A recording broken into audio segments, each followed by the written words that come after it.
জানো তো বন্ধুরা, আমার পাশের পাড়ায় একটা আমার বান্ধবী আছে, ওর নাম রানু মণ্ডল, আর ওর একটা বোনও আছে, ওর নাম হচ্ছে চম্পাকলি। আর জানো, দুদিন পরে চম্পাকলির জন্মদিন ছিল, তাই ওর দিদি রানু মণ্ডল আমাকে ফোন করে বলে, বান্ধবী তুই আমাকে একটা সুন্দর কেক বানিয়ে দিবি। আমি বলি কেন রে, কিসের জন্য কেক লাগবে? আরে আমার বোনু চম্পাকলি আছে না, ওর জন্মদিন।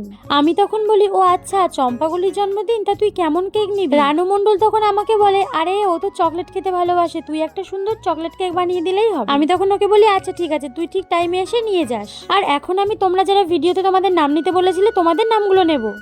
শান্তা, অরিত্র, আদিত্য, ইতি, আলিশা, আরা, সাদিয়া, ইশারা, ফাতেমা, দীপা, আদিতা, নাবিলা, সামিয়া, দিয়া, রুমাইসা, নাদিয়া, ফারিয়া, তামান্না, মিতু, নাজিয়া, সঞ্জিতা, নাদিয়া, আলমা, পায়েল, মাইসা। তোমাদের সবাইকে অনেক ধন্যবাদ এত সুন্দর সুন্দর কমেন্ট করার জন্য। তোমাদের জন্য আমার তরফ থেকে একটা প্রশ্ন আছে, বলো তো কেকের উপরে আমি কটা ফুল দিয়েছি?